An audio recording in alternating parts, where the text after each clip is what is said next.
मेरा नाम जानकी है।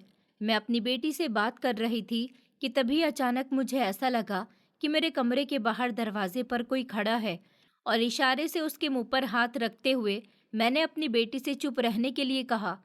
तो डर कर वो मेरी तरफ देखने लगी। उस टाइम घर में मेरी बहू के अलावा कोई नहीं था जो इस तरह छुपकर हम माँ बेटी की बातें सुनता। मुझे अपनी बहू के ऐसे छुपकर बातें सुनने की आदत बिल्कुल भी पसंद नहीं थी।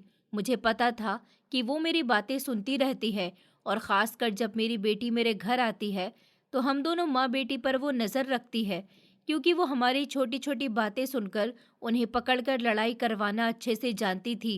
क्योंकि मैं नहीं चाहती थी कि वो मेरे बेटे के कान भरे। मेरे पति का नाम कौशल था और मेरी शादी को अभी ज़्यादा समय नहीं हुआ था। जब मैं पहली बार उस घर में आई थी तो सब कुछ मेरे लिए बिल्कुल नया था। नया घर, नए लोग, नई जिंदगी शुरू हो रही थी। उस घर में मेरे पति के अलावा मेरी सास और मेरी ननंद भी रहती थी। शुरू के दिनों में मुझे ऐसा लगता था जैसे मैं किसी बहुत अच्छे घर में आ गई हूँ, क्योंकि मेरी सास और ननंद मेरे साथ बहुत अच्छा व्यवहार करती थी। मेरी सास मुझे अपनी बेटी की तरह रखती थी और मेरी ननंद भी हमेशा मेरा ख्याल रखती थी। वो हर छोटी बड़ी बात पर मुझसे पूछती थी कि भाभी, आपको किसी चीज़ की कोई ज़रूरत तो नहीं है? अगर आपको कुछ चाहिए तो आप मुझे बता दीजिए, मैं अभी लेकर आती हूँ। घर के ज़्यादातर काम भी वही करती थी। सुबह जल्दी उठकर वो पूरे घर की सफाई करती, फिर रसोई में जाकर खाना बनाती और मेरी सास की भी मदद करती थी।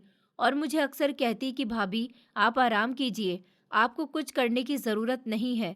ये सब सुनकर बाहर से तो मुझे अच्छा लगता था, मगर मेरे मन में कहीं न कहीं एक अलग ही भावना धीरे धीरे पैदा होने लगी थी।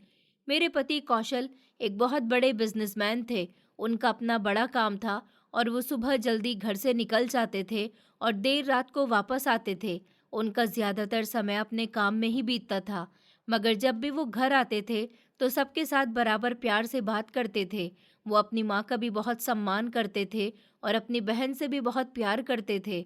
और यही बात धीरे धीरे मुझे चुभने लगी थी। मुझे लगता था कि वो जितना मुझे महत्व देते हैं उतना ही अपनी माँ और बहन को भी देते हैं, और मुझे ये बात बिल्कुल पसंद नहीं आती थी। मेरे मन में बार बार यही ख्याल आता था कि शादी के बाद पति को सबसे ज़्यादा महत्व अपनी पत्नी को देना चाहिए, मगर कौशल अपनी माँ और बहन का भी उतना ही ध्यान रखते थे।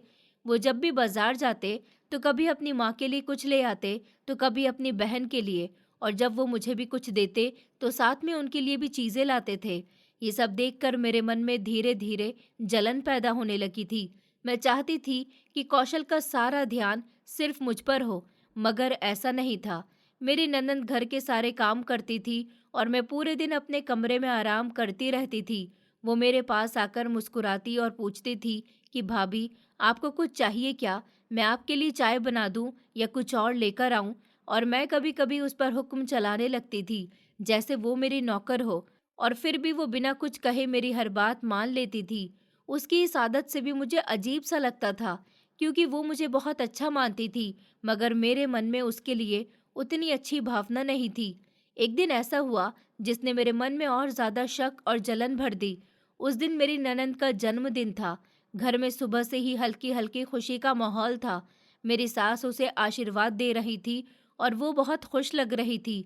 शाम को जब कौशल अपने ऑफिस से घर लौटे तो उनके हाथ में एक छोटा सा गिफ्ट पैक था। उन्होंने आते ही अपनी बहन को बुलाया और उसे चुपके से अपने कमरे में ले गए, और मैं उस समय ड्राइंग रूम में बैठी थी और मैंने ये सब देख लिया था।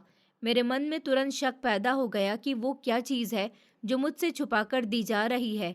कुछ देर के बाद जब मेरी ननंद अपने कमरे में चली गई तो मैं भी धीरे से उसके कमरे की तरफ गई। जब मैंने दरवाज़ा थोड़ा सा खोला तो मेरी नज़र टेबल पर रखे उस गिफ्ट पर पड़ी। वो बहुत ही सुंदर तरीके से पैक किया हुआ था और उसे देखकर ही समझ आ रहा था कि वो कोई बहुत ख़ास चीज़ है।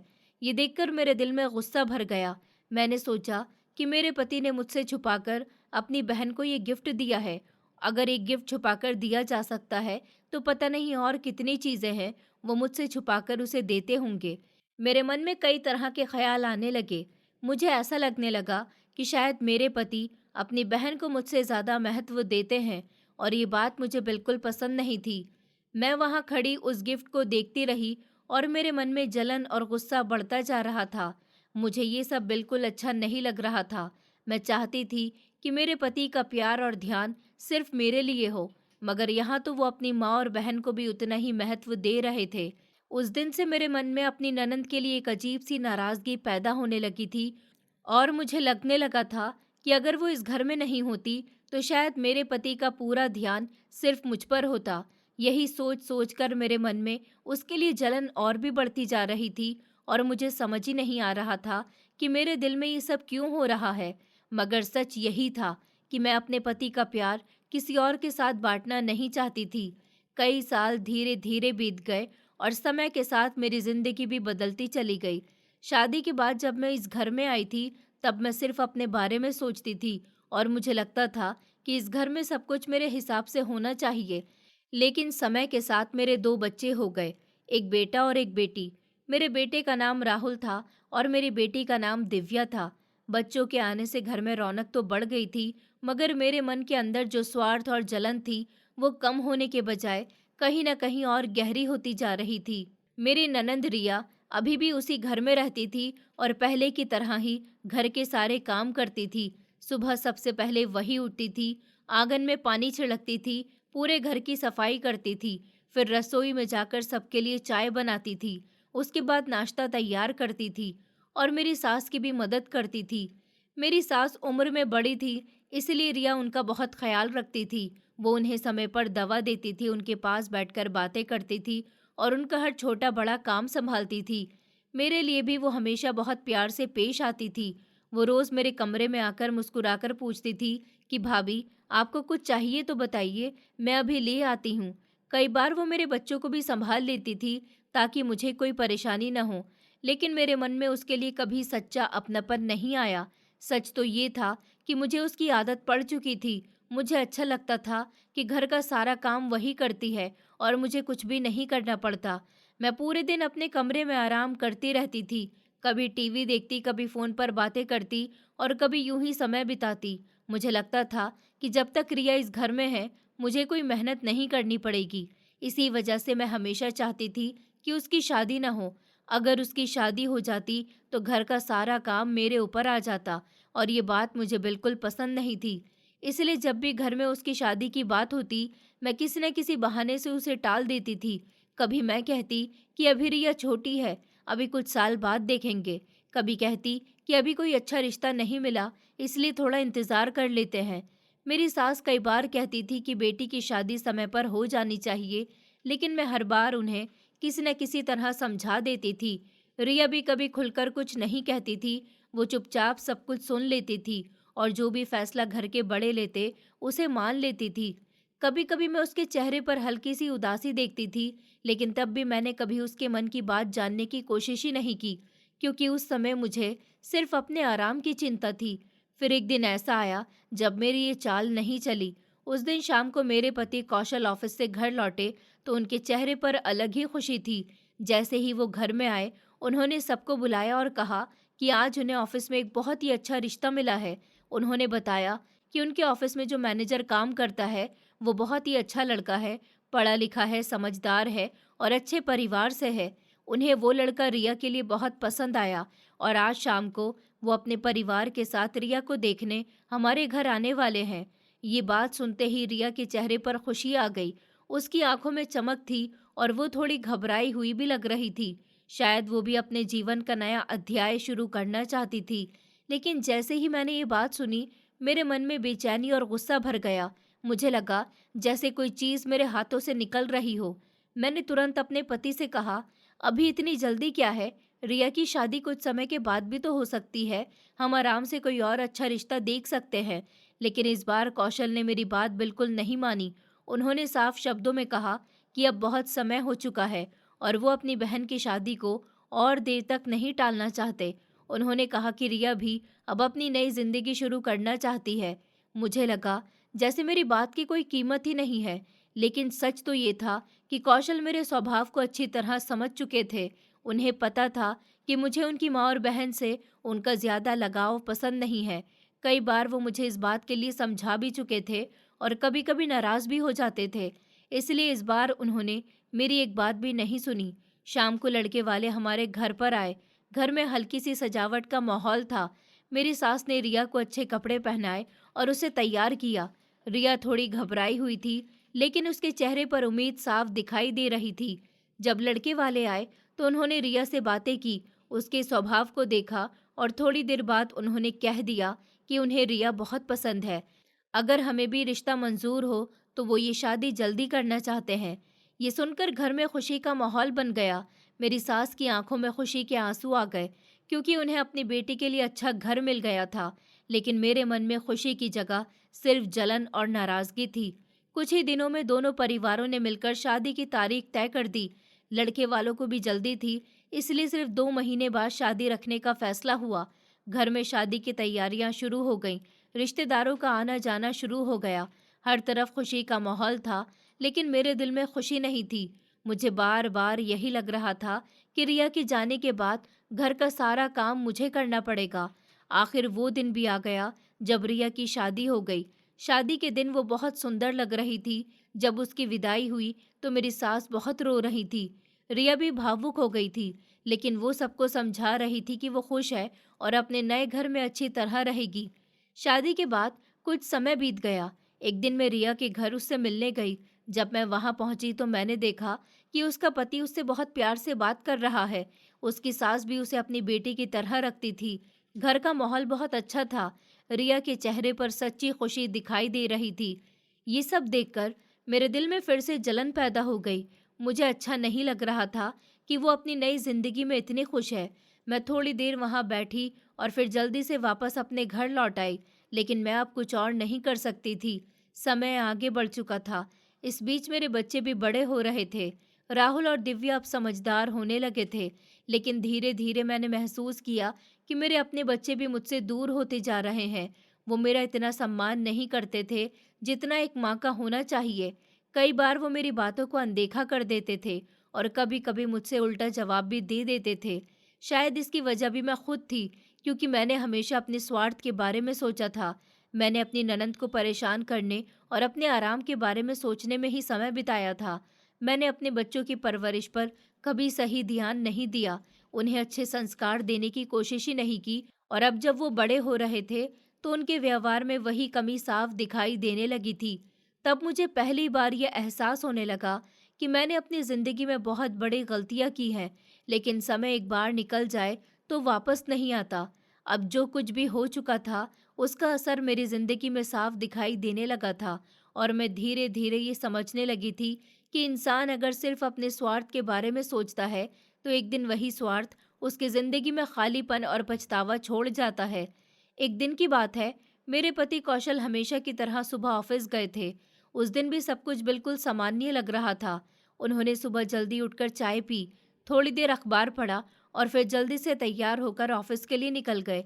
जाते समय उन्होंने हमेशा की तरह मुझसे कहा कि शाम को थोड़ा देर हो सकती है, क्योंकि ऑफिस में कुछ ज़रूरी काम है। उस समय मुझे बिल्कुल भी अंदाज़ा नहीं था कि वो आखिरी बार था जब मैंने उन्हें इस घर से जाते हुए देखा था। दिन धीरे धीरे बीतता गया और मैं अपने रोज़ के कामों में लगी रही। शाम का समय हो गया था और मैं उनके घर आने का इंतज़ार कर रही थी। तभी अचानक एक ऐसा हादसा हुआ जिसने मेरी पूरी जिंदगी बदल दी। जब मेरे पति अपनी कार से घर लौट रहे थे, तभी रास्ते में एक बड़ा ट्रक तेज रफ्तार से आया और उसने उनकी कार को जोरदार टक्कर मार दी। टक्कर इतनी भयानक थी कि कार बुरी तरह से टूट गई और आसपास के लोग तुरंत वहां इकट्ठा हो गए। लोगों के अनुसार हादसा इतना अचानक और जोरदार था कि मेरे पति को संभलने का मौका भी नहीं मिला। कुछ लोगों ने तुरंत उन्हें कार से बाहर निकाला और जल्दी से पास के अस्पताल ले जाने की कोशिश की, लेकिन उनकी हालत बहुत गंभीर थी। उस समय मुझे इस बात का बिल्कुल भी अंदाजा नहीं था कि मेरी जिंदगी का सबसे बड़ा तूफान मेरे दरवाजे पर दस्तक देने वाला है। मैं घर पर थी और रोज की तरह अपने काम कर रही थी। तभी अचानक मेरे फोन की घंटी बजी। मैंने फोन उठाया तो दूसरी तरफ से एक अनजान आदमी की आवाज आ रही थी। वो बहुत घबराया हुआ सा लग रहा था। उसने मुझसे पूछा, क्या आप कौशल जी की पत्नी बोल रही हैं? जैसे ही मैंने हाँ कहा, मेरी धड़कनें अचानक तेज हो गईं। उसने धीरे से कहा कि रास्ते में उनकी कार का एक एक्सीडेंट हो गया और हालत बहुत गंभीर है। ये सुनते ही मेरे हाथ पैर कांपने लगे और मेरे पैरों तले जमीन खिसक गई। मुझे लगा जैसे अचानक पूरी दुनिया मेरे सामने अंधेरी हो गई हो। मैं कुछ समझ ही नहीं पा रही थी कि क्या करूं और क्या नहीं। मेरी आंखों से आंसू अपने आप बहने लगे और मैं जोर जोर से रोने लगी। मेरे मुंह से आवाज भी ठीक से नहीं निकल रही थी। मैं इतनी घबरा गई थी कि मुझे समझ ही नहीं आ रहा था कि किससे मदद मांगूं। तभी मुझे अपने बेटे राहुल का ख्याल आया। वो उस समय अपने दोस्तों के साथ बाहर गया हुआ था। मैंने तुरंत उसे फोन किया और रोते रोते उसे सब कुछ बता दिया।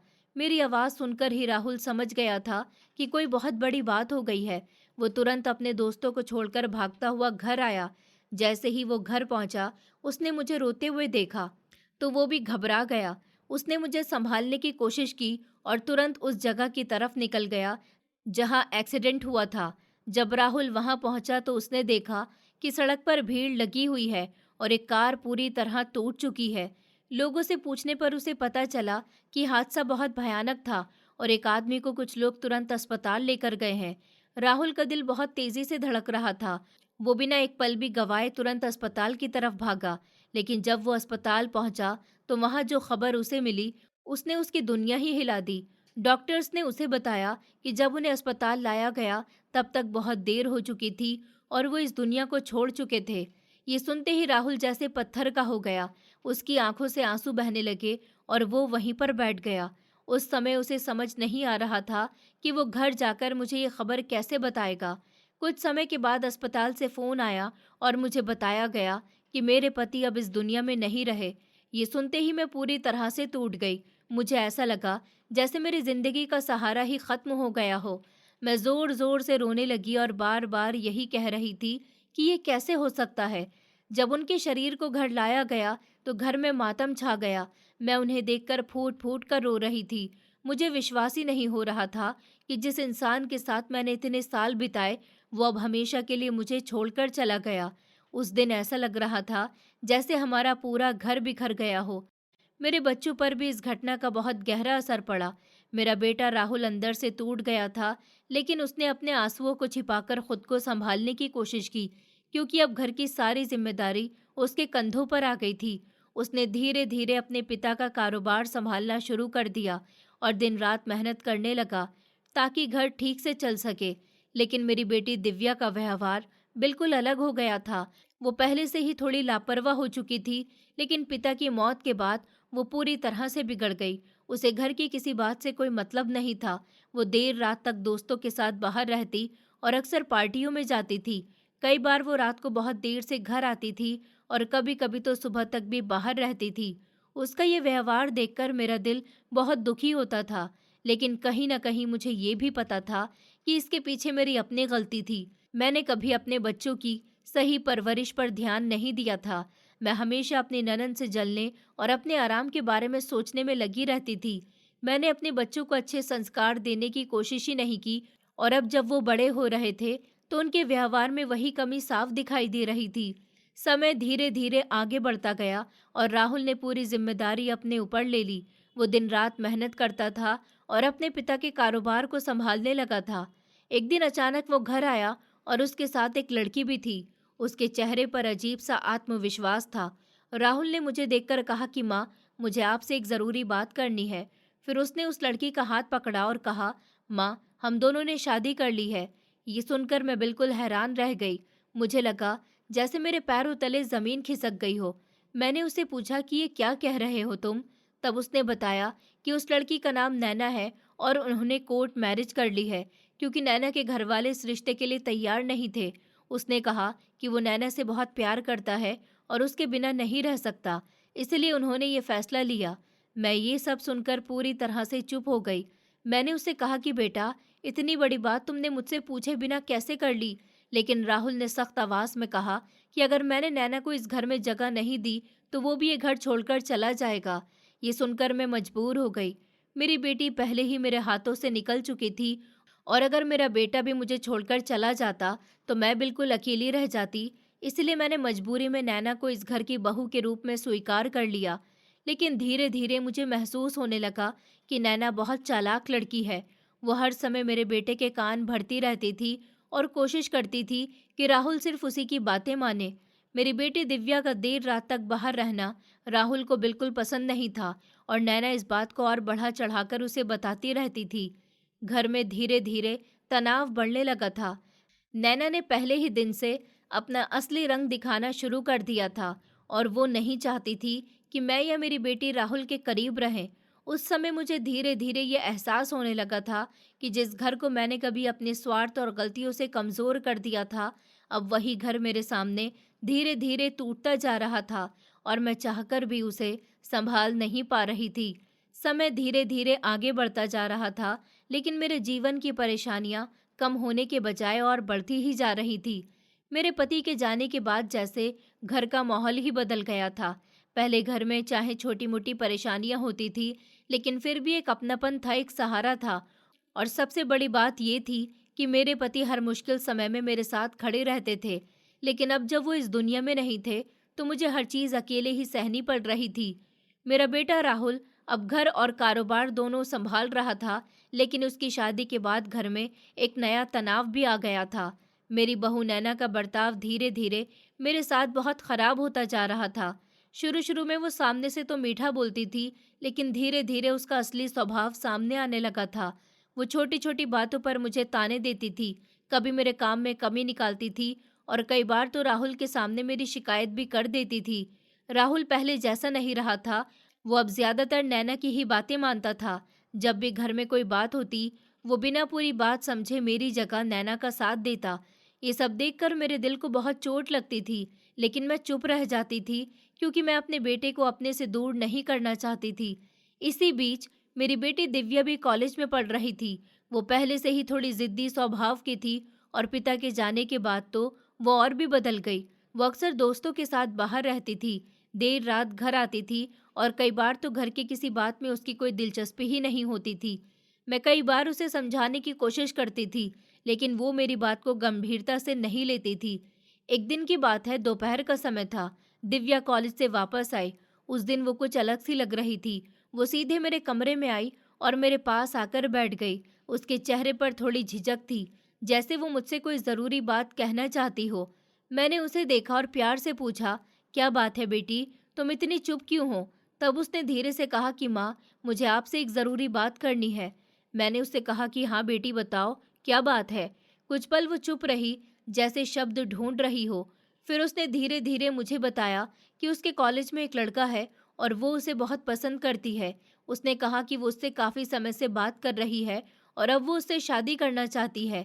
ये बात सुनते ही मैं बिल्कुल हैरान रह गई। मुझे बिल्कुल उम्मीद नहीं थी कि मेरी बेटी अचानक ऐसी बात करेगी। मेरे मन में तुरंत डर और चिंता आ गई। मुझे लगा कि कहीं वो भी वही गलती ना कर बैठे जो मेरे बेटे ने की थी। मैंने तुरंत उसे मना कर दिया और कहा कि ये सब ठीक नहीं है।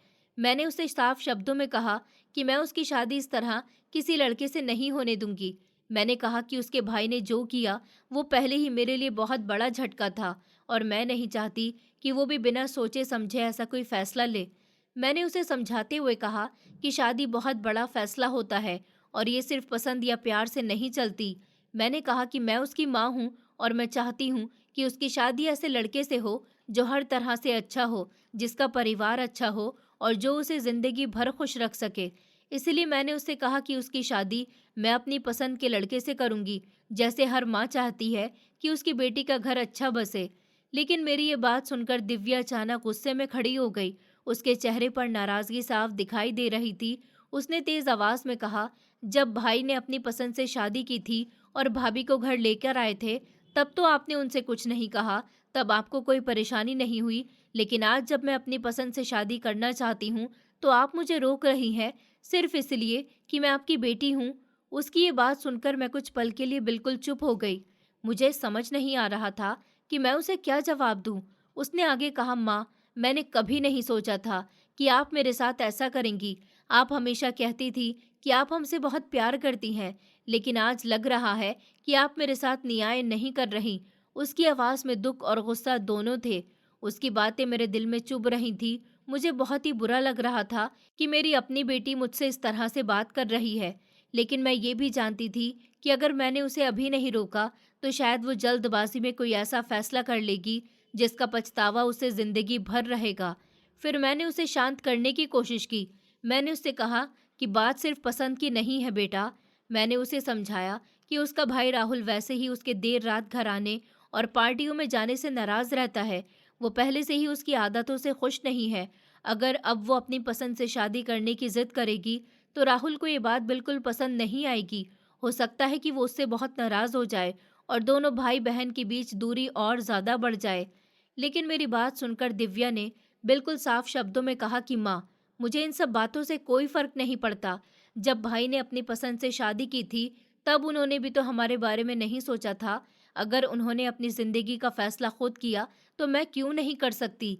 इतना कहकर वो गुस्से में अपने कमरे में चली गई और दरवाज़ा बंद कर लिया। मैं वहीं बैठी रह गई। मेरा दिल बहुत भारी हो गया था। मुझे समझ नहीं आ रहा था कि मैं क्या करूं और क्या नहीं।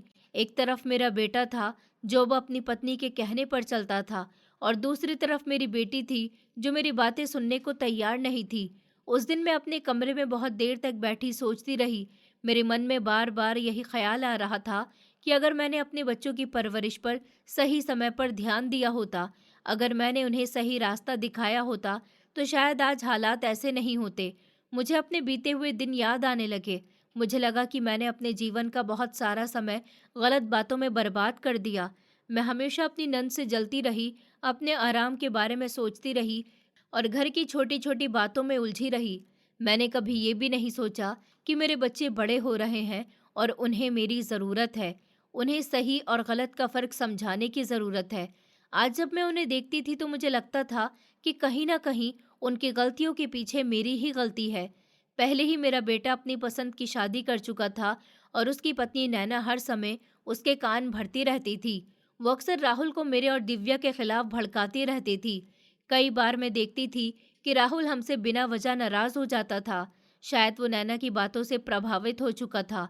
वैसे ही इस घर में मेरा जीना पहले से ही मुश्किल हो गया था और अब मेरी बेटी भी इस तरह की बातें करने लगी थी। उस दिन मैं बहुत देर तक सोचती रही। मेरे मन में डर था कि कहीं मेरी बेटी भी जल्दबाजी में कोई ऐसा कदम न उठा ले जिससे उसकी ज़िंदगी मुश्किल हो जाए। लेकिन साथ ही मुझे ये भी समझ नहीं आ रहा था कि मैं उसे कैसे समझाऊं, कैसे रोकूं और कैसे अपने परिवार को टूटने से बचाऊं। उस समय मुझे अपनी ज़िंदगी बहुत भारी लग रही थी और मैं बस यही सोच रही थी कि आखिर मैंने ऐसी कौन सी गलतियां की थी जिनकी सज़ा आज मुझे इस तरह मिल रही है। समय धीरे धीरे आगे बढ़ता जा रहा था, लेकिन मेरे दिल के अंदर जो चिंता और घबराहट थी, वो हर दिन बढ़ती ही जा रही थी। मेरा बेटा राहुल अब कारोबार संभाल रहा था और दिन रात काम में लगा रहता था, लेकिन उसकी शादी के बाद घर में एक नया तनाव भी आ गया था। मेरी बहू नैना का व्यवहार मेरे साथ धीरे धीरे और ख़राब होता जा रहा था। शुरू में वो सामने से मीठा बोलती थी, लेकिन समय के साथ उसका असली स्वभाव सामने आने लगा था। वो छोटी-छोटी बातों पर मुझे ताने देती थी, कभी मेरे काम में कमी निकालती थी और कई बार राहुल के सामने मेरी शिकायत भी कर देती थी। राहुल पहले जैसा नहीं रहा था, अब वो ज़्यादातर अपनी पत्नी की बातों पर ही भरोसा करता था। जब भी घर में कोई बात होती, तो वो पूरी सच्चाई जाने बिना ही मेरी जगह नैना की तरफ खड़ा हो जाता था। ये सब देखकर मेरे दिल को बहुत दुख होता था, लेकिन मैं चुप रह जाती थी। एक दिन सुबह का समय था। घर में हल्की हल्की रोशनी फैल रही थी। मैं रोज की तरह जल्दी उठ गई थी और रसोई में चाय बना रही थी। तभी मैंने देखा कि दिव्या भी उस दिन बहुत जल्दी उठ गई थी। वो जल्दी जल्दी तैयार हो रही थी। आम तौर पर वो इतनी सुबह कभी तैयार नहीं होती थी, इसलिए मुझे थोड़ा अजीब लगा। मैं उसके पास गई और उससे पूछा कि बेटी, आज तुम इतनी सुबह और इतनी जल्दी में कहाँ जा रही हो? उसने जल्दी जल्दी अपना बैग उठाते हुए कहा, माँ, आज मेरा कॉलेज में एक बहुत ज़रूरी टेस्ट है, इसलिए मुझे जल्दी जाना है। हो सकता है आज मुझे आने में थोड़ी देर हो जाए। मैंने उससे कहा कि ठीक है बेटी, ध्यान से जाना, अपना ख्याल रखना और अगर देर हो जाए तो मुझे फ़ोन कर देना। उसने जल्दी से सर हिलाया और घर से बाहर चली गई। उस समय मुझे बिल्कुल भी अंदाज़ा नहीं था कि वो उस दिन ऐसा कदम उठाने वाली है जिससे हमारी पूरी ज़िंदगी बदल जाएगी। दिव्या के जाने के बाद मैं अपने कमरे में आकर बैठ गई। थोड़ी देर के बाद मेरी बहू नैना मेरे कमरे में आई। उसके चेहरे पर वही ताना मारने वाला भाव था। उसने आते ही कहा, आज आपकी बेटी दिखाई नहीं दे रही, क्या बात है, कहाँ गई है? मैंने शांत आवाज में कहा कि वो कॉलेज गई है, आज उसका टेस्ट है। मेरी बात सुनते ही वो हल्का सा हंसकर बोली, आपकी बेटी का कोई भरोसा नहीं, क्या पता वो आपसे झूठ बोलकर कहीं और चली गई हो। वैसे भी उसके रंग ढंग मुझे कुछ ठीक नहीं लगते। देख लेना, किसी दिन वो आपकी नाक कटवा देगी। उसकी ये बात सुनकर मेरे अंदर गुस्सा भर गया। मैंने तुरंत उसे जवाब दिया कि मेरी बेटी तुम्हारी तरह नहीं है। मैंने उसकी परवरिश बहुत अच्छे से की है। तुम उसे अपने जैसा समझने की कोशिश मत करो तो ही अच्छा होगा। मेरी बात सुनकर उसका चेहरा गुस्से से लाल हो गया और वो पैर पटकती हुई कमरे से बाहर चली गई। लेकिन उसके जाने के बाद भी उसकी बातें मेरे मन में घूमती रहीं। मुझे उसकी बातों से बहुत दुख हुआ था। मुझे बिल्कुल भी अच्छा नहीं लगा कि वो मेरी बेटी के बारे में इस तरह की बातें कर रही थी, जबकि वो खुद मेरे बेटे के साथ कोर्ट मैरिज करके इस घर में आई थी। दिन धीरे धीरे बीतने लगा। दोपहर हो गई, फिर शाम होने लगी, लेकिन दिव्या अभी तक घर वापस नहीं आई थी। शुरू में मुझे लगा कि शायद टेस्ट लंबा चल गया होगा या वो दोस्तों के साथ कहीं बाहर रुक गई होगी, लेकिन जैसे जैसे समय बीतता गया मेरी चिंता बढ़ने लगी। मैंने उसे फ़ोन किया, लेकिन उसका फ़ोन बंद आ रहा था। अब मेरा दिल घबराने लगा। मैंने उसके कुछ दोस्तों को फ़ोन किया और उनसे पूछा कि दिव्या कॉलेज में है या नहीं, लेकिन जब उन्होंने मुझे बताया कि दिव्या आज कॉलेज आई ही नहीं, तो ये सुनकर मेरे पैरों तले ज़मीन खिसक गई। अब मेरे मन में तरह तरह के डर आने लगे। मैं बार बार सोच रही थी कि मेरी बेटी आखिर गई कहाँ है, क्या वो ठीक है, कहीं उसके साथ कुछ गलत तो नहीं हो गया। मैं बहुत परेशान होकर घर में इधर उधर टहलने लगी। मेरा दिल जोर जोर से धड़क रहा था। मैं ऊपर वाले से प्रार्थना कर रही थी कि मेरी बेटी जहाँ भी हो सुरक्षित हो। मैं इसी चिंता में बैठी हुई थी कि तभी अचानक दरवाजे पर खटखटाने की आवाज़ आई। मैं तुरंत उठकर दरवाजे की तरफ भागी। जैसे ही मैंने गेट खोला और सामने देखा, तो मेरे पैरों के नीचे से ज़मीन निकल गई। मेरे सामने मेरी बेटी दिव्या खड़ी थी, लेकिन वो अकेली नहीं थी, उसके साथ एक लड़का भी खड़ा था। और सबसे बड़ी बात ये थी कि उसके गले में मंगलसूत्र था और उसकी मांग में सिंदूर लगा हुआ था। ये देखकर मैं बिल्कुल हैरान रह गई। मुझे समझ ही नहीं आया कि मैं क्या करूं। फिर मैंने कांपती हुई आवाज़ में उससे पूछा कि ये लड़का कौन है और तुम्हारे गले में ये मंगलसूत्र और मांग में सिंदूर क्या है? क्या सच सच बताओ, तुम कहाँ गई थी और तुमने क्या किया है? दिव्या ने बिल्कुल शांत आवाज़ में कहा कि माँ, मैं इस लड़के से बहुत प्यार करती हूँ और मैं इसी से शादी करना चाहती थी। मुझे पता था कि आप और भाई कभी भी हमारी शादी के लिए तैयार नहीं होंगे, इसलिए हमने मंदिर में शादी कर ली। उसकी ये बात सुनकर मेरा दिल जैसे टूट गया। मैंने दुख और गुस्से में कहा, तुम ऐसा कैसा कर सकती हो? तुम्हें हमारी इज्जत का बिल्कुल भी ख्याल नहीं। जब तुम्हारे भाई को ये बात पता चलेगी तो क्या होगा? लेकिन उसने बिल्कुल बेपरवाही से कहा कि माँ, मुझे इस बात से कोई फर्क नहीं पड़ता कि लोग क्या सोचते हैं या भाई क्या सोचेंगे। मुझे वही करना था जो मैंने किया है और अब मैं अपने घर जा रही हूँ। इतना कहकर उसने उस लड़के का हाथ पकड़ा और वहां से चली गई। मैं वहीं खड़ी रह गई। मेरे अंदर जैसे सारी ताकत खत्म हो गई थी। मैं उन्हें जाते हुए देखती रही, लेकिन मेरे पास उन्हें रोकने की ताकत नहीं थी।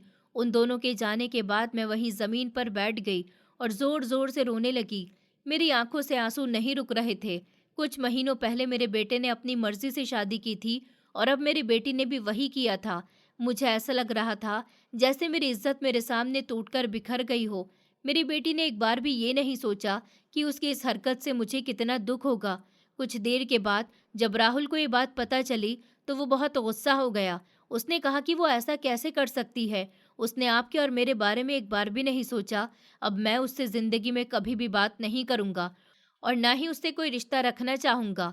इतना कहकर वो गुस्से में अपने कमरे में चला गया। उस रात घर में अजीब सा सन्नाटा था। मैं अपने कमरे में बैठकर रोती रही। मुझे समझ ही नहीं आ रहा था कि मेरी जिंदगी इस मोड़ पर कैसे आ गई। अगले दिन दिव्या का फोन आया। उसने मुझसे कहा कि माँ, आप मेरी चिंता मत करिए, मैं यहाँ बहुत खुश हूँ। उसकी ये बात सुनकर मुझे थोड़ी तसल्ली मिली कि वो सुरक्षित है। उसके बाद वो कभी कभी मुझे फ़ोन कर लिया करती थी और अपना हालचाल बता देती थी। लेकिन मेरे दिल का दर्द फिर भी कम नहीं हुआ, क्योंकि अब मेरा घर पहले जैसा नहीं रहा था और मैं हर दिन यही सोचती रहती थी कि काश मैंने अपने बच्चों की परवरिश पर सही समय पर ध्यान दिया होता, तो शायद आज मेरी जिंदगी इस तरह बिखरी हुई ना होती। कभी कभी दिव्या का फ़ोन आ जाया करता था और जब भी उसका फ़ोन आता था, उसकी आवाज़ पहले जैसे खुश नहीं होती थी। उसकी आवाज़ में उदासी और थकान साफ सुनाई देती थी। वो धीरे धीरे मुझसे अपने मन की बातें कहती थी और हर बार उसकी बातें सुनकर मेरा दिल और भारी हो जाता था। वो कहती थी कि माँ, मेरी सास मुझे बहुत परेशान करती है। वो दिन रात मुझे ताने देती रहती है और कहती रहती है कि मुझे कोई काम नहीं आता। वो कहती है कि मेरी माँ ने मुझे कुछ नहीं सिखाया और मैं उनके घर के लायक नहीं हूँ। मेरी बेटी ये सब कहते हुए अक्सर रोने लगती थी। वो कहती थी कि उसका पति भी अब उससे नाराज रहने लगा है। वो कहता है कि तुम मेरी माँ का ख्याल भी नहीं रख सकती, तुम घर का काम भी ठीक से नहीं करती। मैं तुम्हें यहाँ इसीलिए लेकर नहीं आया था। वो हमेशा अपनी माँ का ही साथ देता है और कभी भी मेरी तरफ से कुछ नहीं बोलता। ये सब सुनकर मेरा दिल बहुत दुखी हो जाता था, क्योंकि एक माँ के लिए इससे बड़ा दुख क्या हो सकता है कि उसकी बेटी रोते हुए उससे अपनी तकलीफ बता रही हो और वो उसकी मदद भी ना कर पाए। मैं उससे पूछती थी कि तुमने तो अपनी पसंद से शादी की थी, तो अब वो तुम्हारे साथ ऐसा व्यवहार क्यों कर रहा है? वो तुम्हें समझने की कोशिश क्यों नहीं करता? तब दिव्या मुझे बताती थी कि उसकी सास उसके पति के कान भरती रहती है। वो हर समय उसे मेरे खिलाफ भड़काती रहती है और कहती रहती है कि तुम्हारी बीवी से कोई काम नहीं होता। उससे अगर किसी काम को कहो तो वो उसे भी खराब कर देती है। और सच कहूँ तो इसमें कहीं न कहीं सच्चाई भी थी, क्योंकि मेरी बेटी ने कभी घर का कोई काम किया ही नहीं था। उसने कभी रसोई में समय नहीं बिताया था। उसे तो ये भी ठीक से नहीं पता था कि चाय कैसे बनाई जाती है। वो हमेशा कॉलेज जाती थी, दोस्तों के साथ घूमती फिरती थी और पार्टियों में समय बिताती थी। घर के काम को उसने कभी हाथ भी नहीं लगाया था। और जब उसने अपनी पसंद से शादी कर ली थी, तो इस मामले में मैं ज़्यादा कुछ कह भी नहीं सकती थी। इसीलिए मैं उसे हमेशा यही समझाती थी कि बेटा, थोड़ा धैर्य रखो और धीरे-धीरे घर का काम सीखो, अपनी सास की मदद करो, समय के साथ सब ठीक हो जाएगा। लेकिन वो हर बार मुझे यही कहती थी कि माँ, मैं कोशिश करती हूँ, लेकिन मेरी सास मुझे मौका ही नहीं देती। वो हर काम में मुझ में कमी निकाल देती हैं और मुझे हर समय नीचा दिखाती रहती हैं। ये सब सुनकर मैं बहुत परेशान हो जाती थी और मेरे मन में एक अजीब सा दर्द उठता था, क्योंकि मुझे बार-बार अपने पुराने दिन याद आने लगते थे। मुझे याद आता था कि कभी मैंने भी अपनी ननंद के साथ ऐसा ही व्यवहार किया था। मैं उससे हर समय काम करवाती रहती थी और उसे अपने बराबर नहीं समझती थी। शायद आज उसी का फल मुझे मिल रहा था। मेरी बेटी वही सब झेल रही थी जो कभी मैंने किसी और के साथ किया था। कुछ दिनों तक यही सिलसिला चलता रहा। दिव्या कभी-कभी फ़ोन करके अपनी परेशानी बताती, तो मैं उसे समझाने की कोशिश करती रहती। लेकिन एक दिन अचानक ऐसा हुआ जिसने मुझे अंदर तक हिला दिया। उस दिन दोपहर का समय था। मैं अपने कमरे में बैठी थी, तभी अचानक दरवाज़ा खुला और दिव्या रोती हुई घर के अंदर आई। उसका चेहरा पूरी तरह उतरा हुआ था, उसकी आंखें सूजी हुई थी और वो बहुत थकी हुई सी लग रही थी, जैसे कई दिनों से उसने चैन की नींद नहीं ली हो। वो मेरे पास आई और रोते हुए बोली, माँ, मैं वो घर छोड़कर आ गई हूँ। अब मुझसे वहाँ और नहीं रहा जाता। मैं अब किसी के ताने नहीं सुन सकती। उसकी हालत देखकर मेरा दिल टूट गया। मैंने उसे गले लगा लिया और उसे चुप कराने की कोशिश करने लगी। तभी राहुल की नज़र उस पर पड़ गई। जैसे ही उसने दिव्या को घर में देखा, उसका चेहरा गुस्से से लाल हो गया। वो तेजी से उसके पास आया और उसका हाथ पकड़कर उसे दरवाजे तक ले गया और गुस्से में बोला, तुम्हारे लिए इस घर में कोई जगह नहीं है। तुम इस घर में नहीं रह सकती, तुम वापस चली जाओ। दिव्या जोर जोर से रोने लगी और उसकी ये हालत मुझसे देखी नहीं जा रही थी। तब मैंने पहली बार अपनी बेटी के लिए अपने बेटे के खिलाफ आवाज उठाई। मैंने राहुल से कहा, राहुल, ये घर जितना तुम्हारा है उतना ही मेरी बेटी का भी है। और तुम ये मत भूलो कि तुमने भी अपनी पसंद से शादी की थी। एक दिन तुम भी अपनी पत्नी को लेकर मेरे सामने खड़े हो गए थे और कहा था कि तुम उससे शादी कर चुके हो। उस दिन मैंने तुम्हें घर से नहीं निकाला था और आज जब मेरी बेटी अपने दुख में अपने घर आई है, तो तुम उसे बाहर निकालने वाले कौन होते हो? मेरी ये बात सुनकर राहुल कुछ पल के लिए चुप हो गया, लेकिन उसकी पत्नी नैना अभी भी बोल रही थी।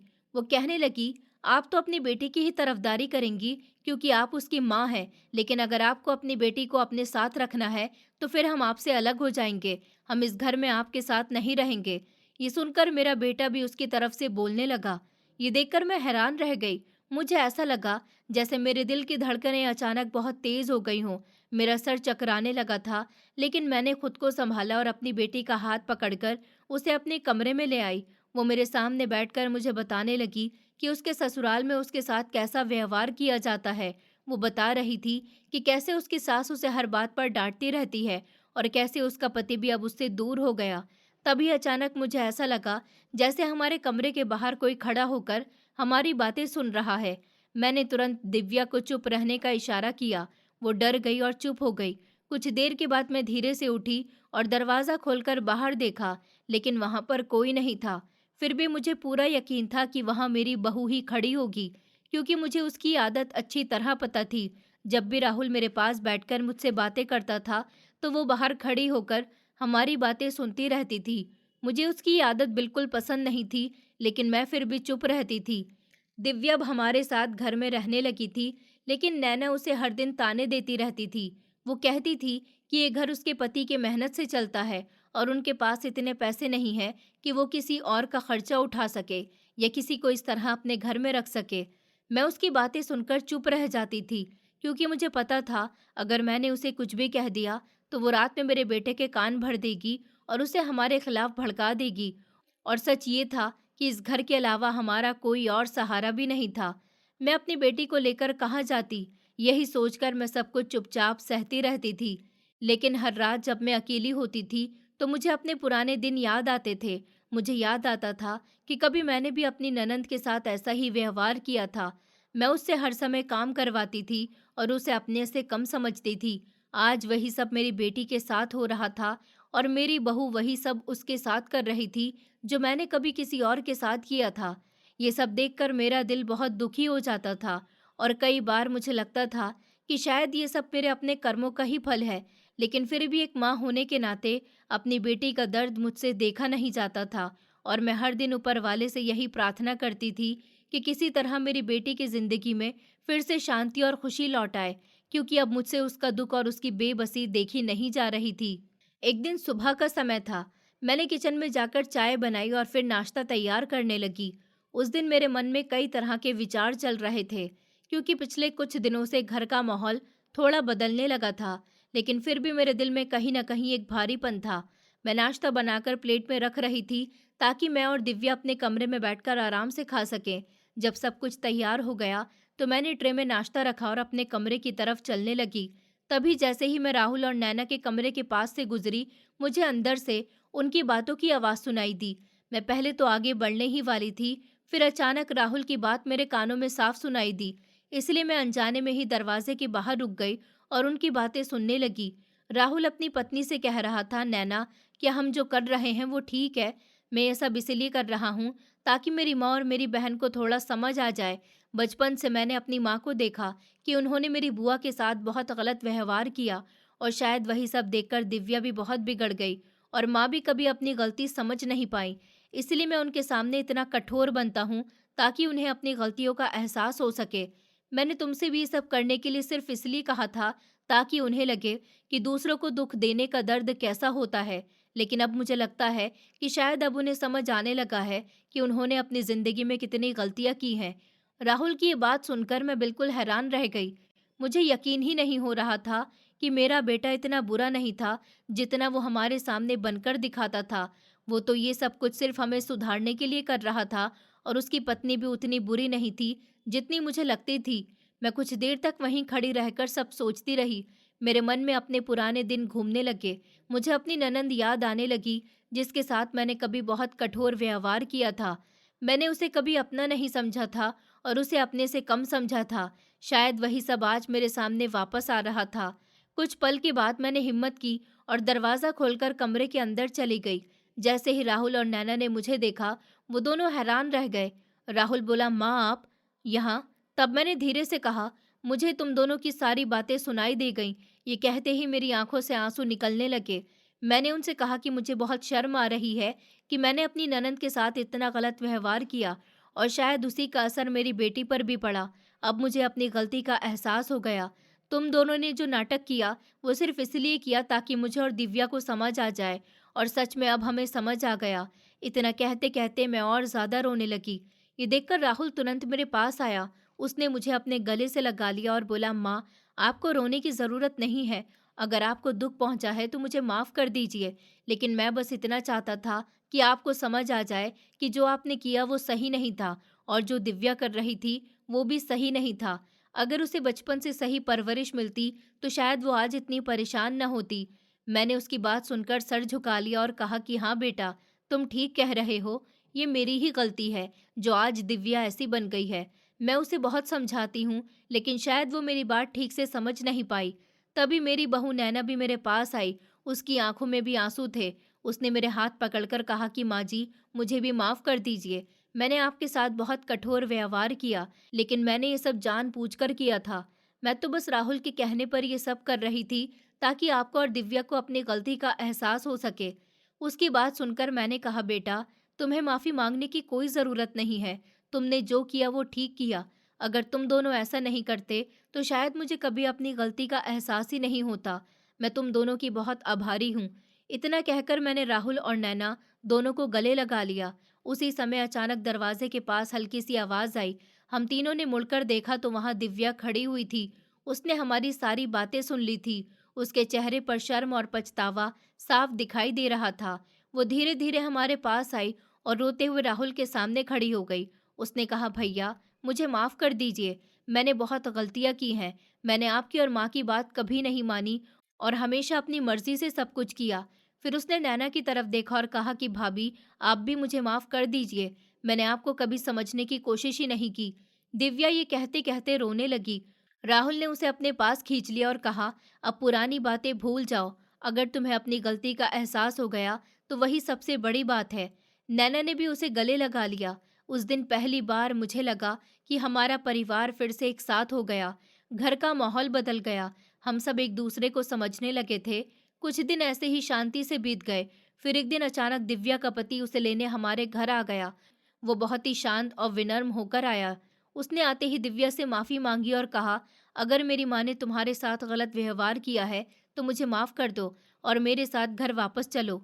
उसके साथ उसकी माँ भी आई थी। उन्होंने भी दिव्या से कहा कि बेटा, मैंने जो कुछ भी कहा वो सिर्फ इसलिए कहा था ताकि तुम्हें समझ आ जाए कि घर चलाने के लिए काम करना कितना ज़रूरी होता है। लेकिन तुम तो घर छोड़कर चली आई और उसके बाद से मेरा बेटा बहुत उदास रहता है। वो तुमसे सच में बहुत प्यार करता है, तुम्हारे बिना नहीं रह सकता। इसलिए अगर हो सके तो हमें माफ़ कर दो और हमारे साथ घर वापस चलो। ये सब सुनकर दिव्या की आंखों में फिर से आंसू आ गए।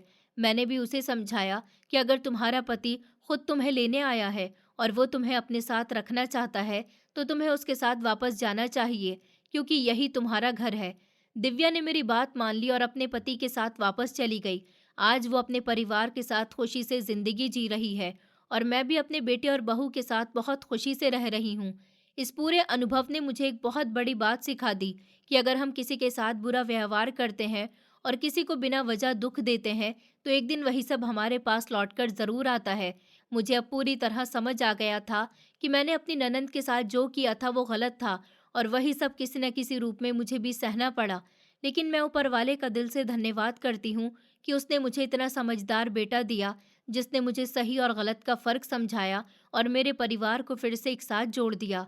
अब मैं हर दिन यही कोशिश करती हूँ कि अपने घर में प्यार और समझ बनाए रखूँ, ताकि कभी भी फिर से ऐसी गलतियाँ न हों। दोस्तों, उम्मीद करती हूँ आपको हमारी कहानी पसंद आई होगी। कहानी पसंद आई है तो वीडियो को लाइक करें, चैनल पर नए हैं तो चैनल को सब्सक्राइब करें और हाँ, नोटिफिकेशन बेल को ज़रूर दबाएं ताकि अगली अपडेट सबसे पहले आपको मिले।